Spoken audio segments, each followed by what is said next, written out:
Hello students, here is a question. The equilibrium constant Kp for the reaction is given to you 4 at 1660 degrees Celsius.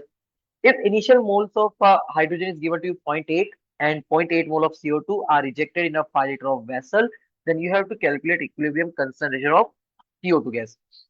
Okay sir, तो सबसे पहले इस equation को mention कर लेते हैं। यहाँ पर इक्वेशन क्या है sir? Hydrogen gas plus CO2 gas which is converts into water vapor and carbon monoxide gas. Okay, तो यहाँ पर क्या बोला है sir? Time T is equal to 0 पर इनिशियल मोल्स इसके दिए हैं 0.8, इसके भी कितने दिए हैं 0.8, तो ये दोनों कितने होंगे? 0 एंड 0 होंगे। ऑब्वियसली बात है, अब देखो मोल्स दिए हैं 5 लीटर ऑफ वेसल में इनको लिए हैं, तो आपको कंसंट्रेशन निकालनी पड़ेगी। कंसंट्रेशन अपन लास्ट में चेकआउट करेंगे, सबसे पहले आपको कुछ चीजें चेकआउट कर लेते हैं।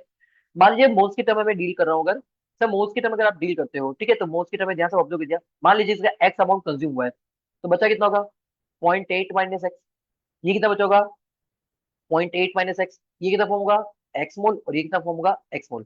अब सर ये मोल्स है, ठीक है। मोल्स कहां पर आएगी सर? ये एक है इक्विलिब्रियम पर, या है इक्विलिब्रियम पर। तो अब इसकी कंसंट्रेशन निकाले थे, तो कंसंट्रेशन क्या हो जाएगा सर? Moles upon volume. तो सर कैलकुलेट कर लो सर, कितना हो गया? 0.8 माइनस एक्स अपॉन वॉल्यूम कितना हो गया? 5 लीटर। ये भी कितना हो गया? 0.8 माइनस एक्स, वॉल्यूम कितना हो गया? 5 लीटर। ये भी कितना हो गया? X by 5। और ये भी कितना हो गया? X by 5। ओके, तो ये सब आपको गिवन है। आपको इक्विलिब्रियम पर कार्बन डाइऑक्साइड गैस की कंसंट्रेशन कैलकुलेट करनी है, मतलब कि आपको ये वैल्यू कैलकुलेट करनी है, ठीक है। इसके लिए अपन केसी लिखते हैं सर। तो अगर मैं केसी लिखता हूं, तो केसी क्या बनेगा? Concentration of H2O into concentration of carbon monoxide upon concentration of hydrogen gas into concentration of CO2 gas. इनकी वैल्यू प्लेस करते हैं, तो सबसे पहले आपको देखो कैसी कैलकुलेट करना पड़ेगा। आपके पास केपी गिवन है क्वेश्चन में, लेकिन केसी गिवन नहीं है। तो यहाँ पर केपी और केसी रिलेशन बनता है sir. KP is equal to होता है KC into R T the power delta N जी।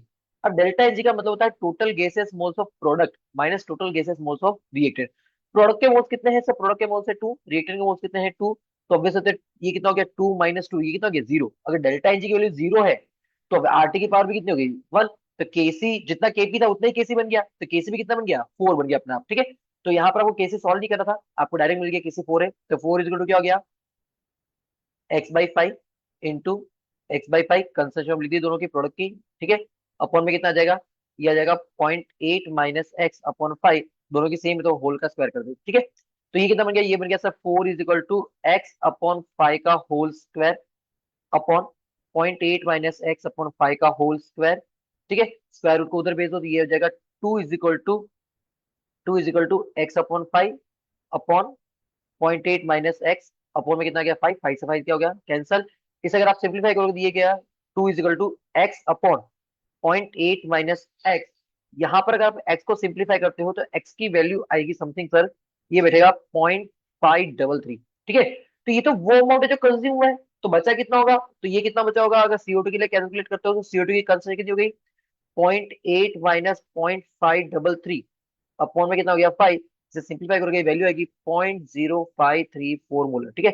तो here is your answer and check लीजिए option number B is correct option. Thank you sir, have a nice day and जय हिंद।